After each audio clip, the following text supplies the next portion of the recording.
Hello, beautiful people. Hello, Tito. Welcome. Today, we are back in Dream Daddy. I am in summer school, and I should be doing my work right now, but instead, I'm gonna flirt with some dads.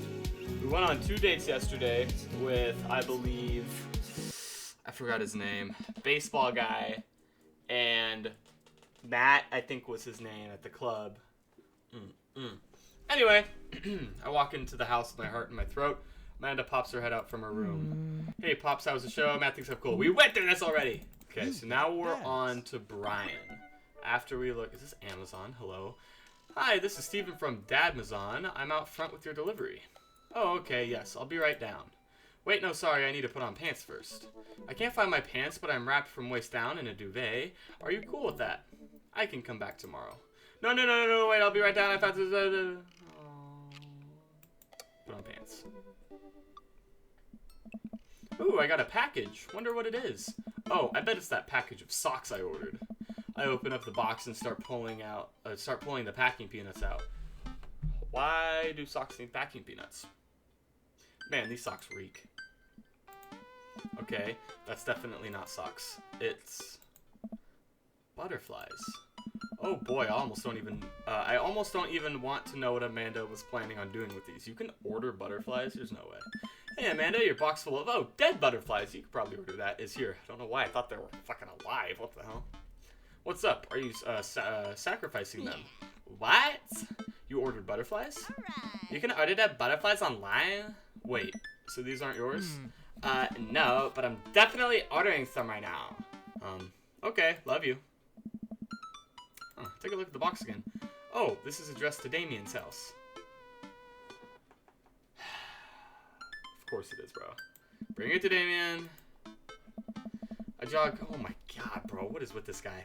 I jog over to Damien's house with the box. I pull back his door knocker, but suddenly the door opens. Mr. Dad! To what do I owe the pleasure? Whoa, how did you know I was about to knock? I don't know. Oh, okay. Anyways. I think this got delivered to my house by mistake. I hand him the box and his face lights up. What a wonderful surprise. I was just about to send a strongly worded letter to the courier service about this. What is that? I don't know. Many thanks. Not to pry, but what are you going to do with those butterflies? Would you like to see?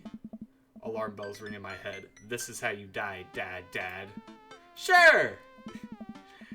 Damien leads me into his study, where he set up some sort of workstation. Above his desk is a wall of pinned butterflies, moths, and beetles. Oh, wow, that's really something, Damien. I'm quite proud of my little collection. You do all this yourself? Of course, I find it rather relaxing. How do you... It's simple. Here, let me show you. These aren't ready quite yet. They'll need to be rehydrated overnight, so they're easier to work with. I have some over here that are ready to pin. Damien takes a seat at his desk while I hover behind him. He picks up a little triangular paper package and snips off the edges. He pulls out an all-black butterfly and shows me. I'm rather excited about this one. It's a turquoise swallowtail. He gently opens the wing, spreading the butterfly out on the table. The backs of the wings are a gorgeous iridescent green color. I bet butterflies taste pretty good. Oh, and the pigment on this one is nice too. Anyways, pinning a butterfly is actually very simple. It just requires a delicate touch. First, I'll put a pin through the thorax. What would he do if I just... Damien slides a pin through the middle of the butterfly and places the butterfly on a piece of styrofoam. He carefully arranges the antenna with forceps and begins placing paper and more pins on and around it. He does this so effortlessly that it's almost hypnotic. I have a frame here that I think this one will look quite pretty in, but I'll need to let it sit for a couple days until it's ready. And then what? I remove all of the pins and put it on display with the others. I take a closer look at Damien's collection. One with bright blue wings keeps drawing my eye. This one's so pretty. Damien takes it off the wall. Ah, yes, that's a blue morpho. One of my favorites, too. He hands the small frame to me. Here, I think this would look lovely in your home. Oh, I couldn't take this. I insist. Believe me, I have more than enough. Thank you. If you ever have an interest in pinning some insects yourself, you know where to find me. Haha, I think I'll leave that up to you. I feel like I'd probably break them in half with my butterfingers. Probably. Nonsense, you have beautiful, steady hands. You would make a fine taxidermist. I would not. I have short, stubby fingers. Am I blushing? Damien walks me to the door and gives me a warm smile as I leave. Do take care of yourself, Dad. Thanks for allowing me to share my odd little hobby with you. Welcome. You've got dads. Okay, now we're gonna go on a date with Brian. Hey, I'm Brian. I spend most of my days hanging out with my awesome daughter and thinking up new ways to grill things. If you like fishing, then, well, get along. On a Friday night, you are most likely to see just how slowly I can cook a piece of brisket. If you had one thing to take with you onto a desert island, what would it be? My fishing pole. What are your turn-ons? A keen understanding of steak cuts. I don't know shit about steak. What did you want to be when you grew up? A fireman. Me too. What's your favorite movie genre? Romantic comedies. Not bad. What's your ideal date? Deck building. What do you never leave home without? My portable fishing pole. I spend most of my time thinking about how my daughter is smarter than I am. Well, he loves his daughter. That's a good thing. Man, I don't know how I feel about hanging out with Brian more, but it seems like Daisy and Amanda get along really well. Maybe I should just bite the bullet and hang out with Brian more for the sake of the kids. I crack my knuckles and start typing. Hey, Brian. Great grabbing burgers with you at the cookout yesterday. We should get the kids together and hang out soon. I wait a couple of minutes until a ding comes from my computer and a message pops up on the screen. It's Brian. Let's see what he has to say. Hey, man. Always love a good burg with a buddy. We should definitely hang out. What do you think about mini golf? I love mini golf. We could bring the girls out and have ourselves a little friendly competition. Rock on, Brian. Friendly competition? This is perfect.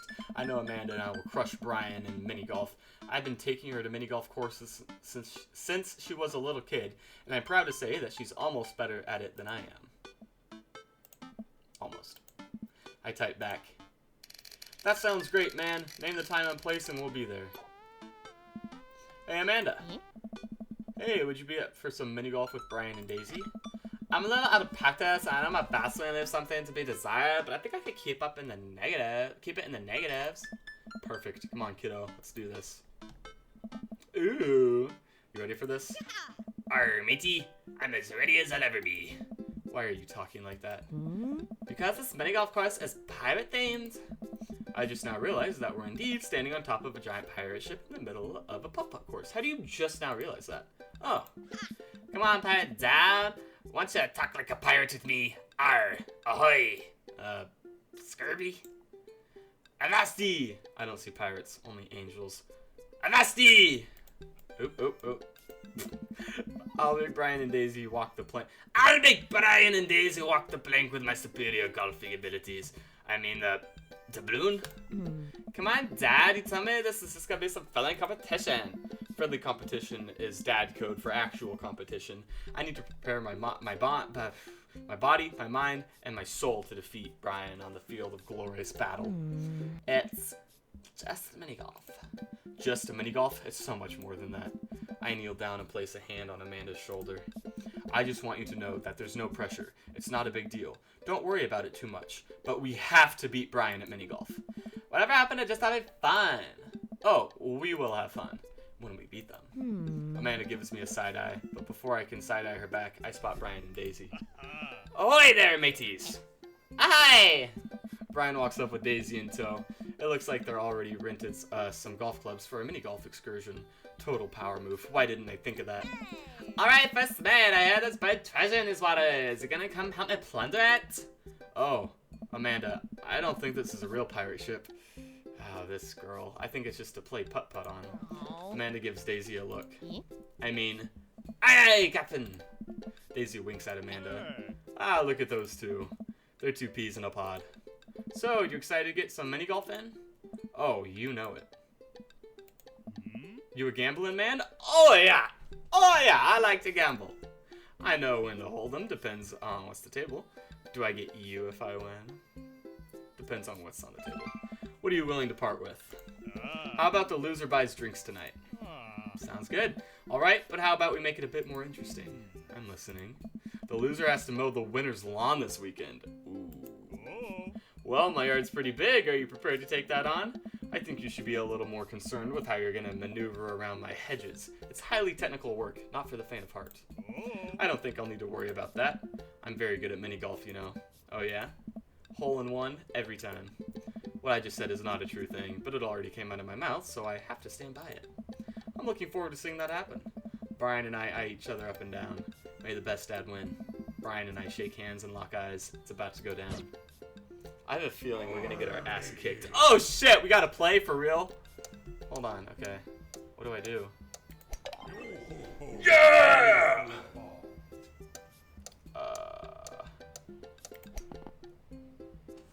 No!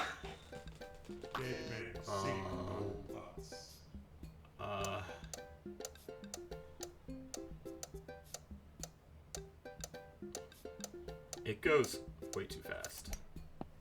You've lost your ball. This is hard. How are you supposed to hole in one this? Hello? Boom! That's how you do it. Okay.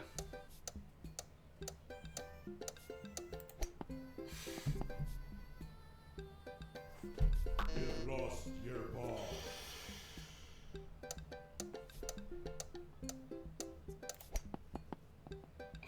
Bro, that's bullcrap. That should have went in. That's bullcrap!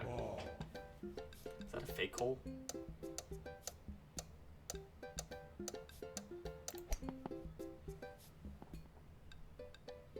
You've lost your ball. Oh, I suck at this. Just kidding, I'm insane! To the bride. I am him!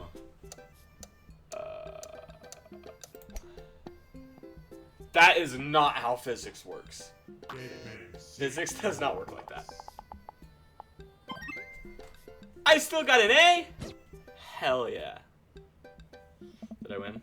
Amanda pulls me aside while Brian and Daisy start walking to the next hole. That was one hole. Hello. Hey, having a good time? I'm having a great time. I'm having a fantastic time trying to destroy Brian underfoot. I just asked because your eye is twitching. No, it's not. I feel my left eye twitch. Amanda raises her eyebrows. We're out here to have fun, remember? It's just a game. You're right, it's just a game. A game with extremely high stakes that we are currently losing. Dad! Please, Amanda, please nail this next hole for me. I need your help now more than ever. If that's really that important to you, sure. Amanda walks over and tees up for a particularly hard windmill hole. Gripping her club, she winds up and launches the ball into the parking lot. She looks me right in the eye and does an exaggerated shrug. Disowned! Oops. I disagree with her actions, but I appreciate her act of youthful defiance. She walks over and pats me on the back. That was fair and good. Love you, kiddo. So we lost. Oh, we're not done yet. Here we go. This looks like a tough one. To the bride. Maybe for a pleb, a noob, not me! Yo-ho-ho in a hole full of balls. To the bride. Yo-ho-ho in a hole full of balls. To the bride. I can't jump any higher than that, dude. I'm gonna break my chair. Is this a jump? I don't know what's happening in this one. Yo-ho-ho. Okay. Hole full of balls. This is tough. Yeah, that's... You've lost your ball. What? This is a 50-50. I'm just gonna shoot it. To the bride. That's crazy. Okay.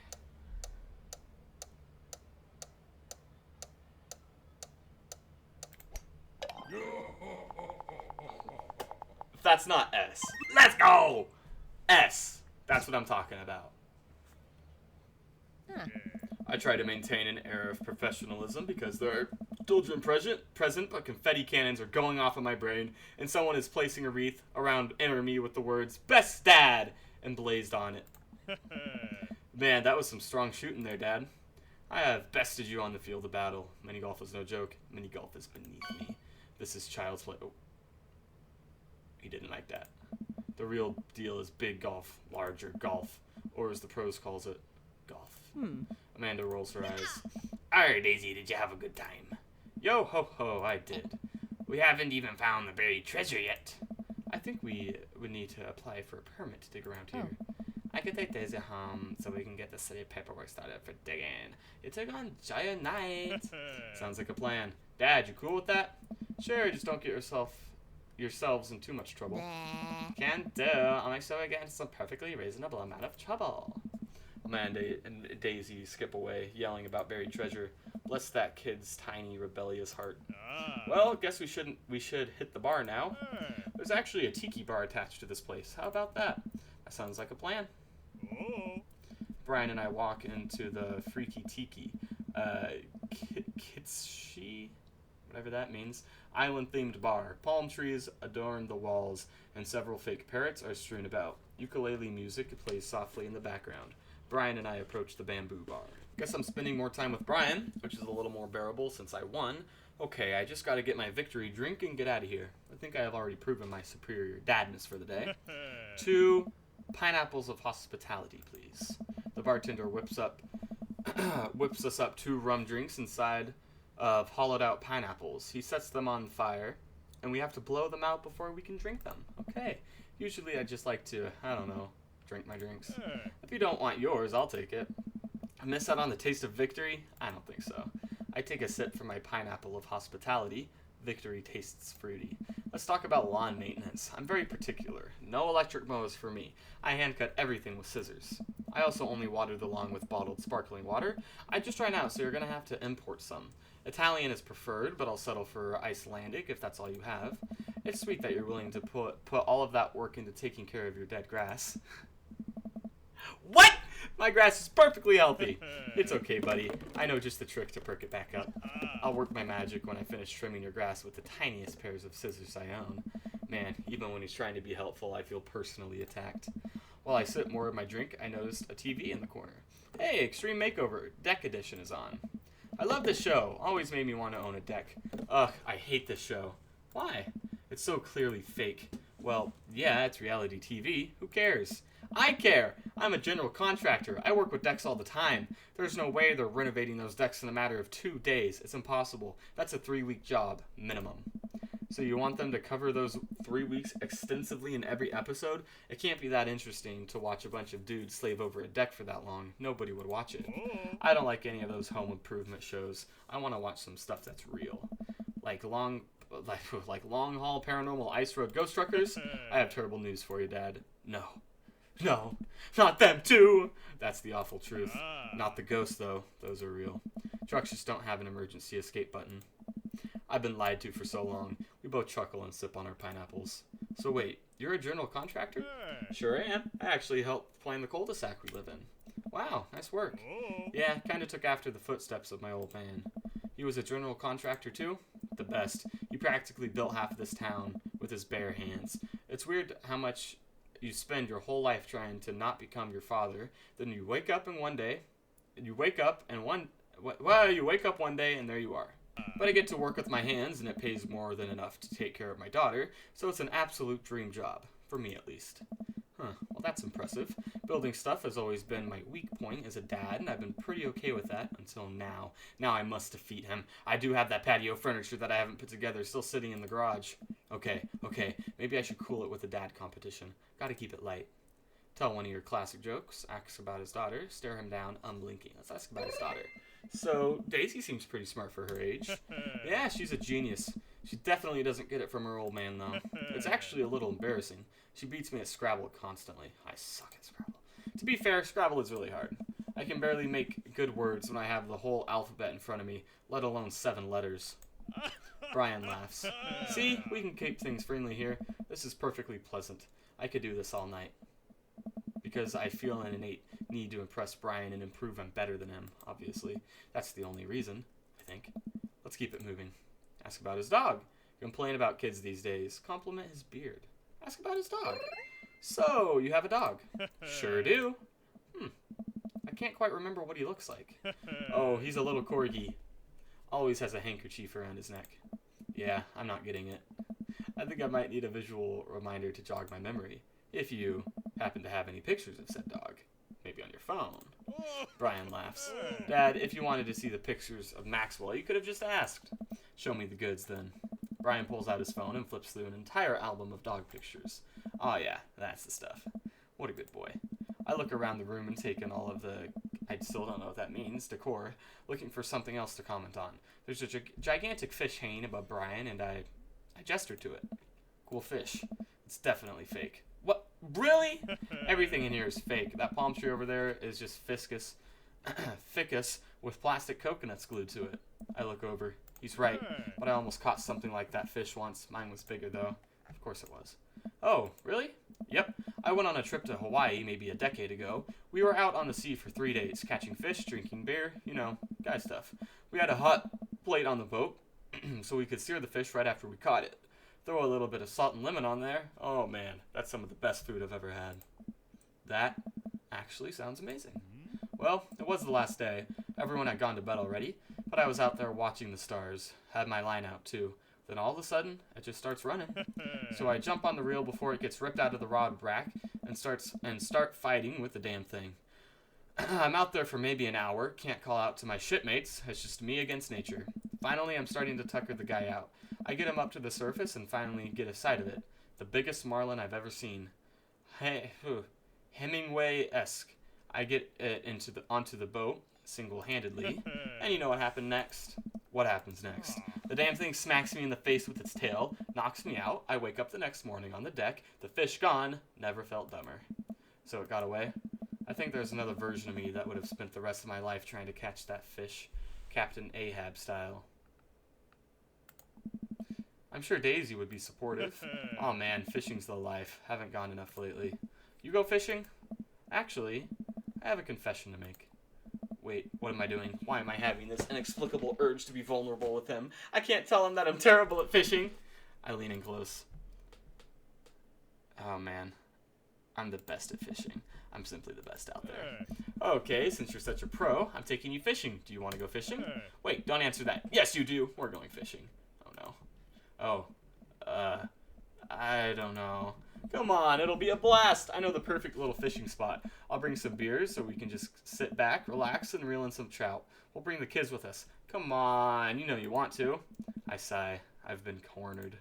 Yeah, okay. Brian gives me an exuberant high five. Yes! Maybe we'll see who can catch the most fish so I can get to mowing my lawn. You can try to beat me, but they don't call me Dad good at catching fish. Dad for nothing. I'm spinning a web of lies that I fear will one day consume me. Sounds like it'll be a scrap. Brian and I finish our drinks and head outside. Till next time, this is a great opportunity for friendship. I am real excited to catch way more fish than you, Brian. Brian extends his hand and gives me a friendly but firm handshake. I see that competitive fire in his eyes. This is going to become a whole thing, isn't it?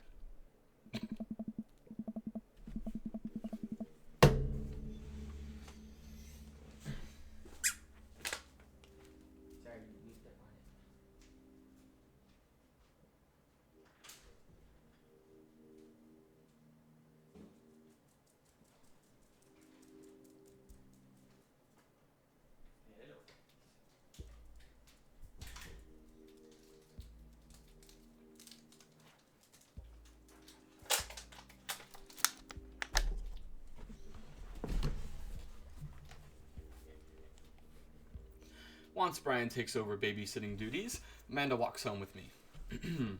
She immediately plops down on the couch and flips on the TV. So, how's your hang with Brian? He wasn't too spicy about his crushing defeat, was he? Nah, he was pretty gracious about it. Like, frustratingly gracious. Yeah, how dare that guy have some decency? Come on, Dad, he seems like a neat dude. I think so. I don't know. The guy loves a good competition. But then again, apparently so do I. What did you and Daisy end up doing? Oh, I hunted for treasure for a bit, but Daisy was really adamant about not digging without a permit, so we just watched some documentaries about theoretical physics. I put her to bed and then sat around eating Brian's food. Don't tell him I said that. That's a standard babysitting protocol, I believe. I really like hanging out with Daisy. She's super mature for her age. Yeah, Brian says she has a hard time relating to other kids. She kind of reminds me of you at her age, although she doesn't bite people as much as you did. I can't believe I'm finally the cool older kid. Feels good. You're gonna hang out with Brian again? That's the thing. He wants to go fishing with me. Oh! I told him I was an amazing fisherman. You hate fishing. I know, I'm kind of panicking. I'm sure it'll be fine. All you have to do is wake up at the crack of dawn and sit silently in a boat on a lake for hours on end, with no promises of a tangible reward. Your only companion being the fear and doubt you harbor deep within your heart. This is fine. You'll remind yourself as the world darkens around you and you wonder if it's really... It's too much reading. You wonder if it's really staring back at yourself in the lake's reflection. Or simply just the abyss. Yeah, laugh it up a bit. You're coming with us. It is my constitutional right to outright refuse this order. Daisy's coming too. Well, I bet I could convince Brian to bring his dog. Fine, sold, I'm in. Alright, I'm bushed. Gonna call it a night. Is that a saying? Don't stay up too late, okay? You got it, Pops. Take complete. Gun safety. Rank A. I'll take it. If I didn't make that thing that gave him like the black smoke, I probably would have gotten an S. A is good though. It's okay. It's not Welcome. bad. You've got Dad. Oof. Time for Robert. Who's that? Dad, listen. This is you from the past. Whoa, how'd this happen? I figured you're trying to reply to this because I know myself, but this is an automated message from you earlier this morning when it comes to socially unacceptable to go out and buy ice cream. I forgot I did that. I forgot how I did that as well. This future is amazing. Listen, life is short and ice cream should always be acceptable, but unfortunately, this isn't the society we live in. And it's less the society we live in. And it's less the society we live in and more me projecting my own anxiety about being judged onto others. But you know what I mean. By the time you're reading this, it is a certain time of day in which nobody will bat an eye at you for going out and buying ice cream. You know what to do. Be good, me. Buy that ice cream! You know what? I've earned a treat. On the way home, I decided to stop off and grab some ice cream, which I fully planned to eat directly from the tub. I spent a lot of time trying to figure out which type of ice cream I'd like to eat directly from the tub. Rocky Road? Pistachio? No. Oh, Amanda's probably going to want some too. Better get 2 tubs. She loves cookie dough ice cream, right? Hey, mister. I turn around to see Ernest leaning up against the wall of the convenience store. Ernest? He's going to ask me to buy him either alcohol or cigarettes. You're cool, right? I'm cool. I'm so cool. No way. I'm about to go sprawl out on the couch between a liter of ice cream and a basic cable package, and I have every intention of waking up in that position tomorrow morning. What do you think? Man, talking to you sucks. Could you just help me out? Help you out? There's no fire involved, is there? Just clouds.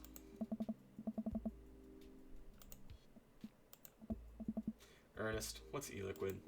It's like, Gatorade, you know? Electrolyte liquid. I get it for myself, but I'm banned from here for trying to run a grift on the cashier. A classic fiddle game, you know the deal. Oh, if you're talking about a balanced electrolytes, then I got you, little buddy. I didn't know you played the fiddle. Just ask the clerk for blue cran razapple vortex. He'll know what it is. I pick up a tub of pistachio ice cream for myself and a tub of cookie dough for Amanda. I search around for some blue Crazen Void Starter. Can't seem to find it. I turn to the cashier. Say, where's your finest e-liquid? Behind the counter. You got an ID? First of all, my daughter is older than you. Second of all, I'm flattered I switched shampoo recently. Is that taking some years off? Look, you need to be 21 to buy vape juice. Your hair doesn't look a day over 20. Wait a minute. Are you just trying to butter me up to get me to buy more ice cream? Because it's working. I glance outside and spot Ernest staring at me. Double wait a minute! So you're telling me that e-liquid is not a sports drink? It's for vaping. Ernest is watching us intently through the window. I better go give that kid a piece of my mind. I see. Okay, look, I'm gonna pretend that you didn't try to trick me into buying you the old Baphomet's cough syrup and then go inside here to purchase my ice cream. I won't tell your dad if you promise to scram. And stop vaping. You'll get popcorn lung. What if I give you 25? Go home, Ernest. As I'm walking back inside, Ernest calls out for me. You can get popcorn love from microwave popcorn, you know! I no longer trust this child, but the mere notion strikes fear into my heart. I go back inside to complete my purchase with the good cashier. Thank you, kind sir, for your time and generous hair compliments. You got it, bub. I glance out the window while to see Ernest still outside. Looks like he's talking to some other poor sap. Guess I should go outside and save this other guy some grief. Wait a second, that's definitely a cop. Oh boy. I grab my tub of ice cream and bolt outside. Ernest is already face down on the hood of a squad car. Ernest, did you seriously just try to get a cop to buy you e-liquid? Do you know this kid? I'm friends with his dad. My daughter goes to school with him. Never met him in my life. I'm friends with his dad. Yeah, we live in the same cul-de-sac. I know his dad. Listen, he's a good kid, and I'm this boy's father. I turn around and see Robert walking up the street toward the convenience store. Hello? Ernest, what are you doing? I want a lawyer. First of all, good first instinct. Remember that you're not required to answer any question from a police officer without a lawyer present. I'm pretty sure Robert is not Ernest's dad. I'm pretty sure it's not. Could be wrong. You're this boy's father?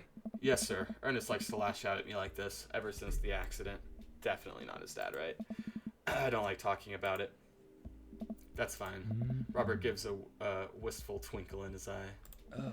It all started 7 summers ago. My hair was long then. New metal was still style. Ernest and I were down in Florida swampland scavenging for... Sir, I can leave you to take it from here. Oh. Sounds good. Thanks, officer. Oh. Ernest, come along now. You'll be cleaning grout from the rain gutter for a week thanks to this transgression.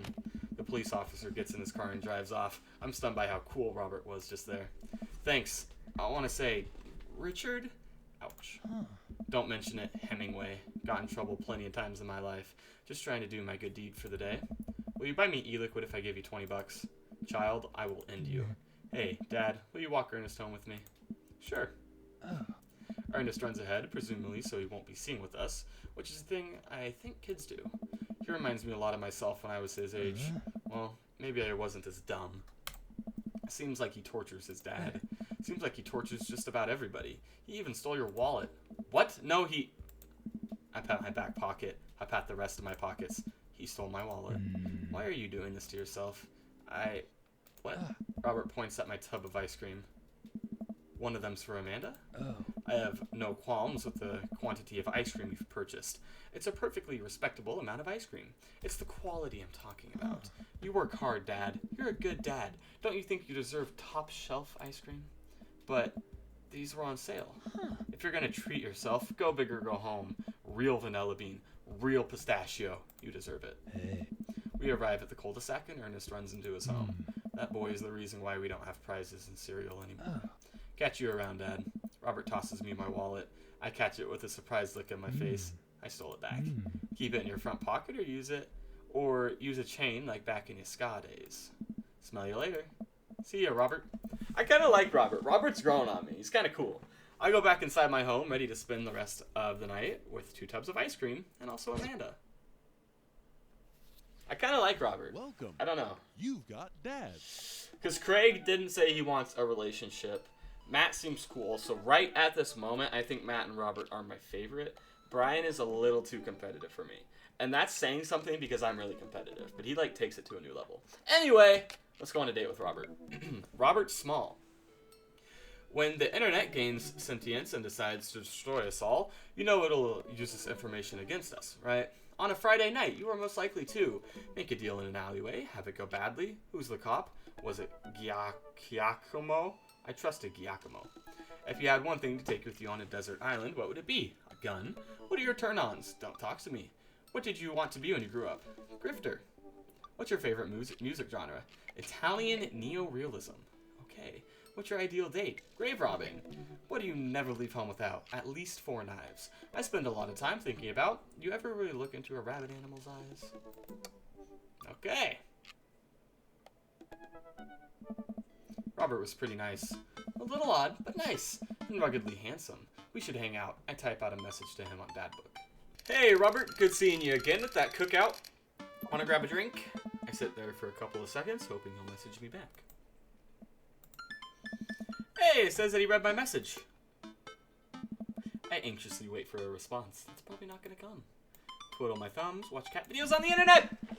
I start down a rabbit hole of cat videos with Robert and quickly vanishes from my mind. I didn't realize how long I've been doing this, but by the time I watch maybe my 30th cat video, Robert pops back into my head. I jump over to Dagbook to see if he's responded yet. Nothing. Well, I guess the guy's busy. I might as well make the best of my day. I get up, walk to the living room, then sit down, turn on the TV. History channel, food channel, game show! Ooh, Family Fortune's on. Alright, Nicole, your parents are in the lead, and it's up to you to win it big. Are you ready? I'm ready! Nicole's severely addicted to cigarettes. They hook the contestants up to a lie detector in front of her parents. Who is your favorite parent? My mom! Oh, sorry, incorrect. Next question.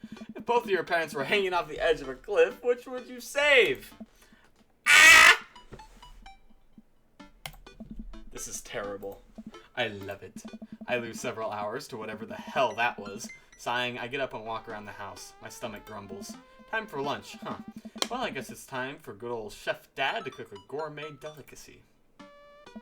I walk over to the fridge and open the door. Fridge, yeah, that's what it's called. Make a sandwich, microwave some eggs, microwave some mustard. Ugh! Let's make a sandwich. I make a sandwich in its entirety while standing there. Who needs plates? The sandwich, a lost art. I admire my work for a second before I clumsily drop the entire thing on the floor. No! I look around and remember that Amanda's not home. This is still good. 5-second rule, right? I reassemble my sandwich, peeling pickles off the floor and putting them back where they belong, in my mouth. Wait, I'm a wreck. I finish my snack and walk around the house. Some more. Bored. When's Amanda coming home? Oh, I just remembered something. When we were packing up the old house, we found an old basketball hoop that would hang off of a door. It would really bring the living room together. I wonder where I put that. I spend a couple of minutes poking around the new place until I find it.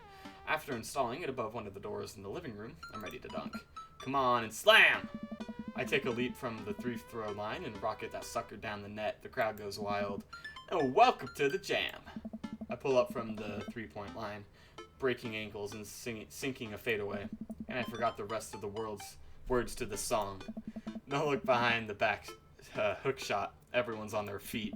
Something, Space Jam. I have no idea what the song is. I managed to just barely defeat myself at horse before Amanda comes home. Then we cook dinner together. We're proud of ourselves for not even coming close to burning down the house. Afterward, Amanda and I dig into a carton of ice cream over an episode of Chopped Toddler Tournament. What you have in front of you is a molecularly deconstructed sweet potato with brown sugar, demi-glaced with cream fraiche, of course. This is literally a jar of baby food. The toddler immediately bursts into tears. Are we bad people for watching this? Yes. After a few more episodes, Amanda goes to bed. I check on my computer one last time. Still nothing from Robert. But it says he read my message. Is he ignoring me? Eventually, I climb into bed to get some rest, but I just can't stop wondering why Robert won't message me back.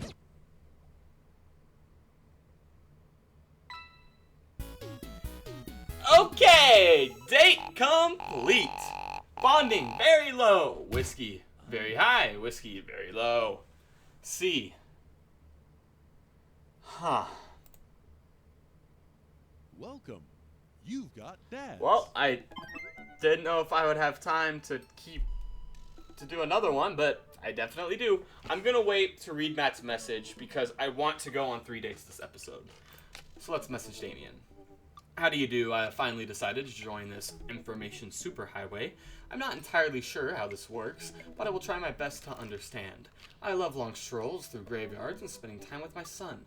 If you would ever like to chat about the latest Victorian fashion, the inevitability of our own demise, or black cats, please send me a letter. On a Friday night, you are most likely to listen to true crime podcasts while I taxidermy my newest specimens. That sounds pretty fun. If you had one thing to take with you to a desert island, what would it be? A coffin. Okay? He's like Splat, one of the people where if you're stuck in a situation, just end it. What are your turn-ons? Pronouncing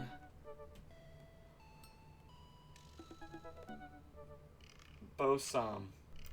Bosom. Oh. What did you want to be when you grew up? A bat. What's your favorite movie genre? Foreign art house horror. What's your ideal date? It's night. We are at an industrial dark wave club in Berlin. The music drums to the beat of our hearts. What do you never leave home without? An upside-down cross. Okay. I spend a lot of time thinking about morality salience. Whatever that is. Can't wait to go on a date with Damien. It's gonna be great. Damien seemed really interesting. A little odd, but interesting. I think I should hang out with him to get to know him a little better. I navigate to Damien's dadbook page and type out a message. Hey dude, you seem cool. We should hang out sometime. I sit there for a minute before I see that Damien's typing. But then he keeps typing and typing. Man, is this guy writing a novel? I leave the computer to make some coffee. And he's still typing. I sip my coffee, and the computer finally dings. Dad. I must confess my excitement to be receiving your kind letter, for, as you see, I do find myself available to enjoy your company. I must ask for your forgiveness, however, as I believe our first meeting did not paint me in as gentlemanly manner as I would have liked. I would be highly flattered to enjoy your companionship at my residence for an afternoon tea and a stroll around my garden, should it please you. Till then, adieu. Yours humbled, D. Bloodmarch. I stare at the screen and reread the letter several more times. Hey, Amanda! Can you help me write with something? Dad, for the last time, I'm not popping the back pimples. No. Can you interpret this for me? I turn the computer to Amanda and she squints at Damien's message. I just don't understand NetSpeak. Like, is this how you kids communicate with each other now? Yeah. Oh, totally. This is the hot new thing. See, Dad, kids got over saying lol and lamau or whatever or whatever, and decided that what they needed to do was bring it back into the 1800s. So what do? What's your pen and quill? What? Did you forget to unpack the pen and quill? Dad, how will we address the noblemen in regards to your upcoming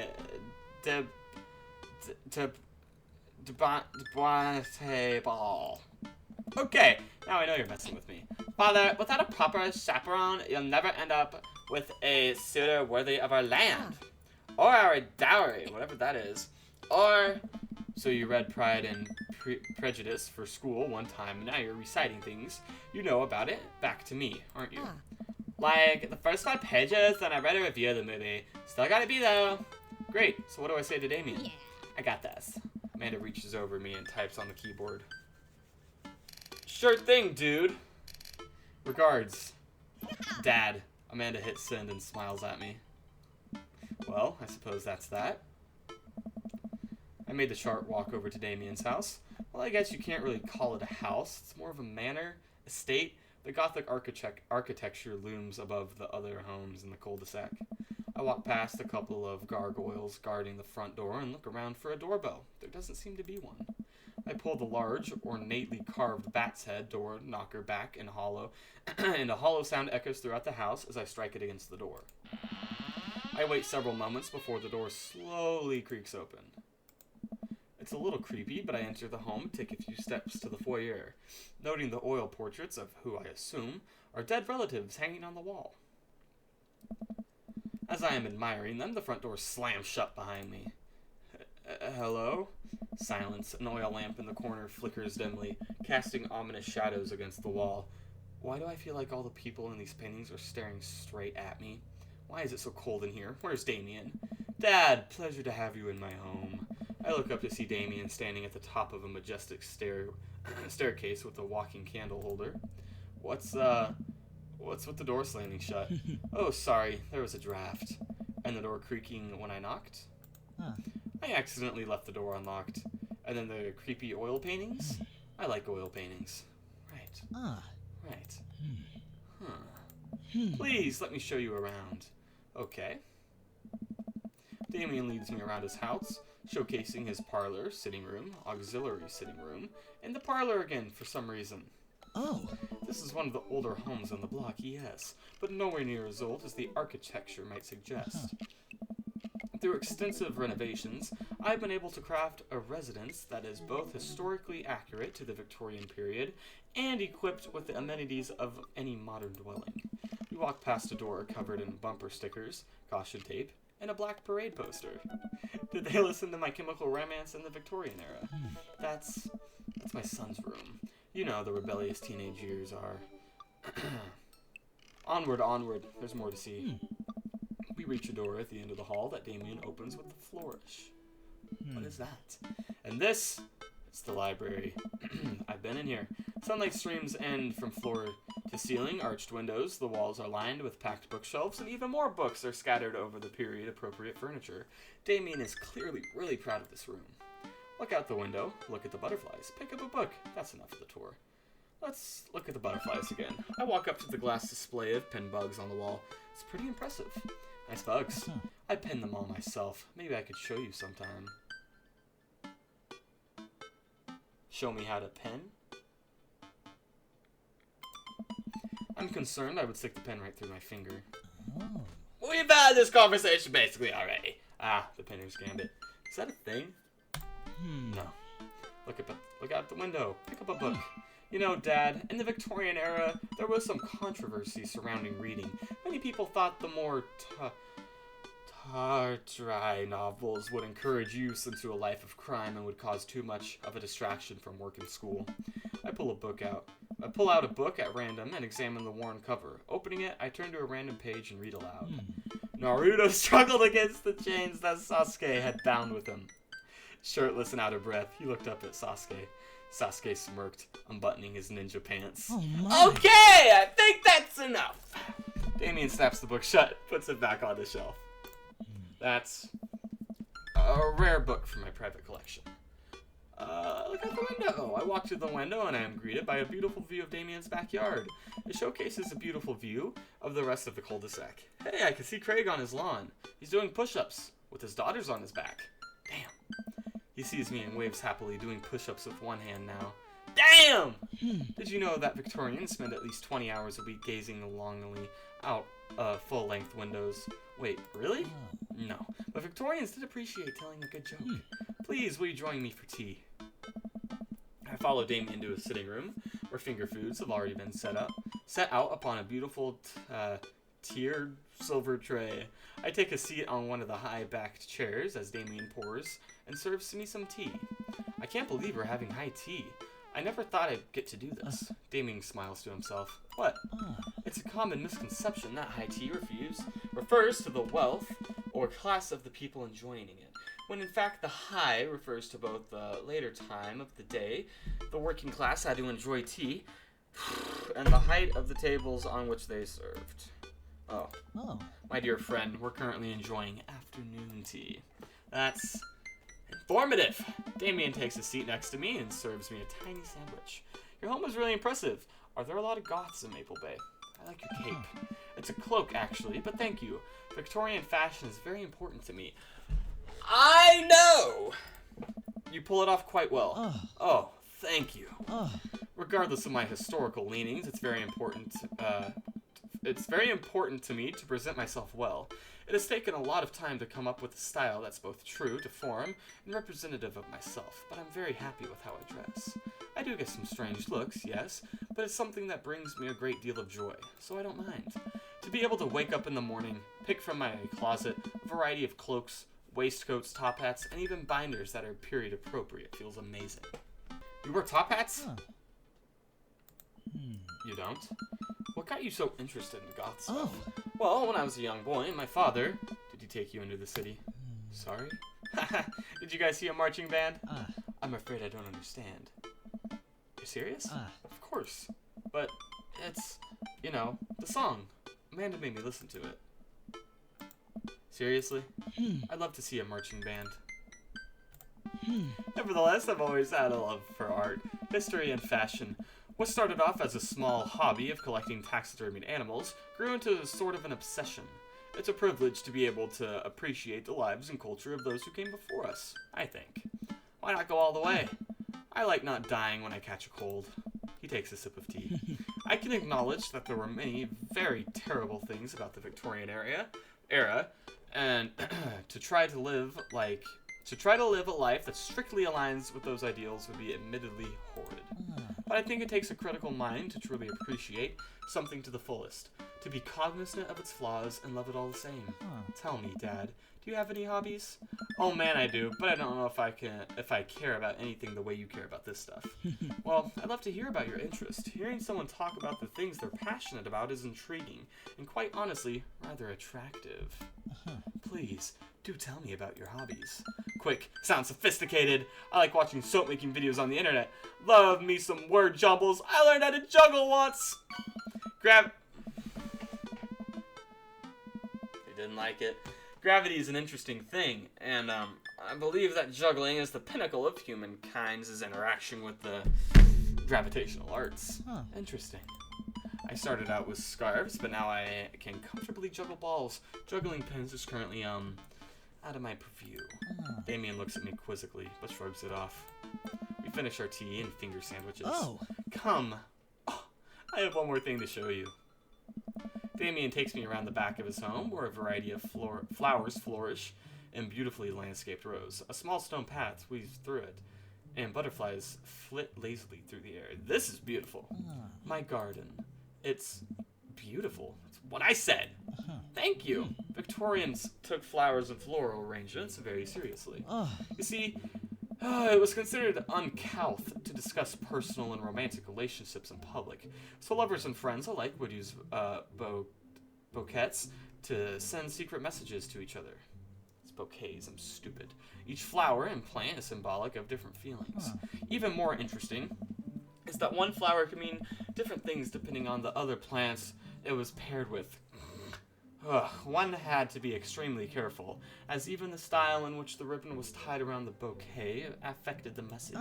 Damien leans down and plucks a gorgeous bright orange flower off a vine. Liliblum bulbiferum, the orange lily. What do you think this one means? My loins are ablaze, though are the tightest. 3 cheers for sweet revenge, though art the tightest. The orange lily is actually symbolic of pure hatred. Well, and that's precisely why floral arrangements is so challenging. What's your favorite type of flower? Snapdragons, honeysuckle, sunflowers. They remind me of sunshine. And then you can eat the seeds. As a delicious snack. What a practical choice. My stomach rumbles. Oh man, now I want sunflower seeds. I'll have to remember that when I put together a bouquet for you. He would put together a bouquet for me? Nobody's ever given me a bouquet before. I follow Damien down the footpath and admire more of his beautiful flowers. Suddenly, a phone rings. Oh, Dad, will you excuse me? I must take this. He pulls a cell phone out of his pocket. I'm a little surprised. It's not a rotary phone. Go for it. Damien smiles and walks back to the house. I take a deep breath and enjoy the heavily perfumed air. What a lovely yard. This makes me wish I had put a little more effort into the garden that Amanda and I tried to start one time. Our watermelons grew to the size of cherry tomatoes, and then immediately died. Oh hey, a gargoyle. Oh no, I knocked over the gargoyle! Fix that guard. Fix that garg! Well, obviously the bottom is right here. Oh shit.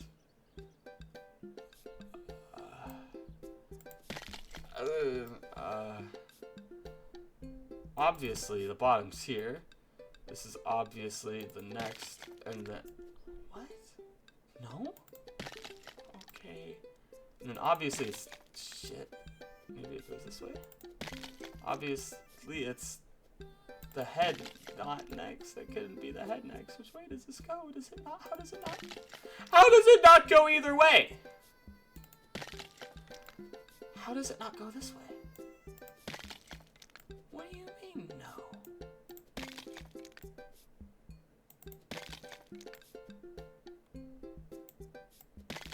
Am I stupid?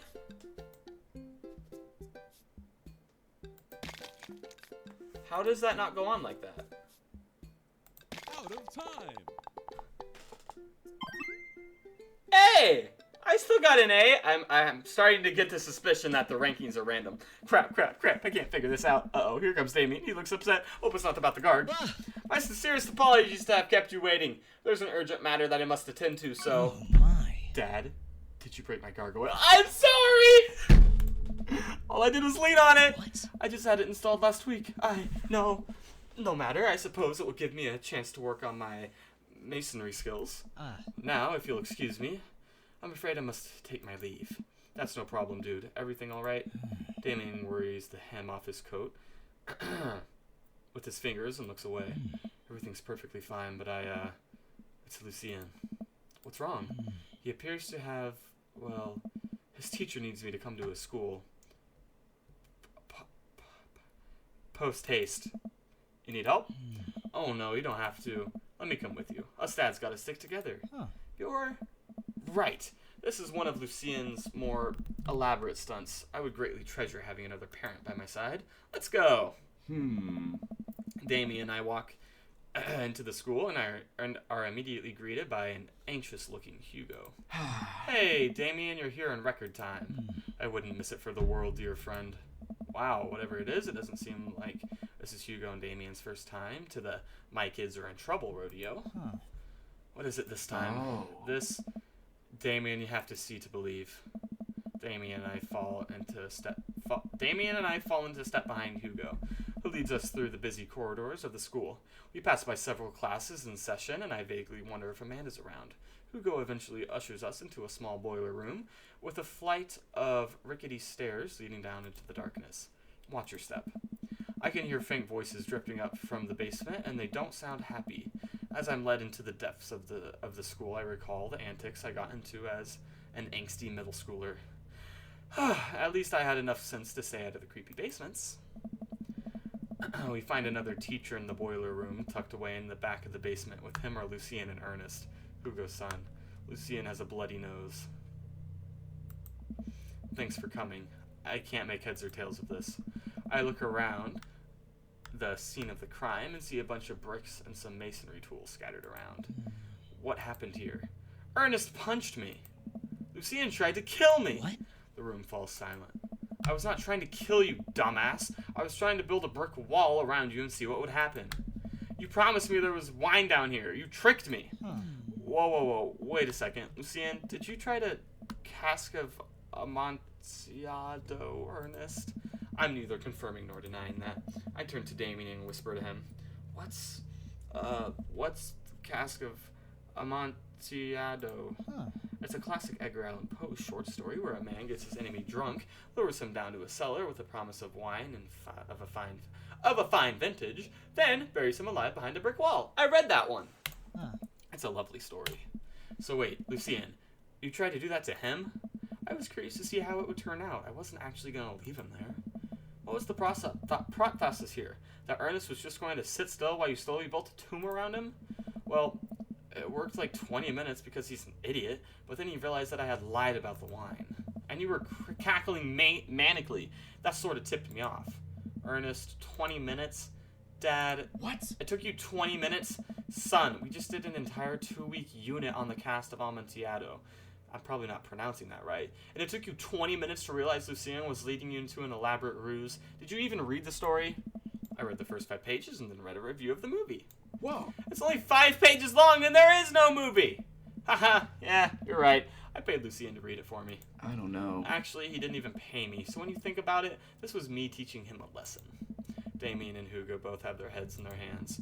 You guys are always telling me to engage in the literature, and I did! I don't see a problem here. Alright, I'm filing this under what the hell. Don't do whatever that was again. You two are both suspended for a week. Ernest and Lucien high five. The teacher starts to stomp up the stairs. Hugo, I'll cover your class. Take your son home. Mr. Bloodmarch, you too. Thank you for your mediation. We all head up the stairs and out of the school in tense silence. Lucien, Damien, and I all pile into my car and begin the drive home. Lucien immediately puts his hood up and stares out the window angrily. I'm not going to therapy again. I know, son, it's entirely up to you whether you want to go. But I care about you and I can see that you're struggling. So if you do decide that you would like to speak to a professional about your feelings, we can do that too. Maybe you can spend this this next week looking for a summer job. I know how much you want your own car. I can't believe Damien's keeping his cool. I'm impressed. Fine. Thanks for not freaking out too hard. I love you, son. Lucien continues staring out of the window. Love you too. We spend the rest of the drive in relative silence. The moment we pull into the driveway, Lucian hops out of the car, slams the door, and runs inside. I didn't expect to have that conversation in front of you. He and I have a lot we need to work out. It's alright. And all things considered, Lucian's bricklaying was pretty good. So there's your silver lining. There is that, yes. He's probably just going through a phase. I really admire how you handled that. Does this kind of thing happen a lot? I like how you handled that. You were a lot more diplomatic with him than I would have been. I just want what's best for him, and I don't think yelling at him would do either of us any favors. It rarely does. You're a good dad. See you around soon? That would be my honor and my pleasure. Damien blows with a flourish. Classy.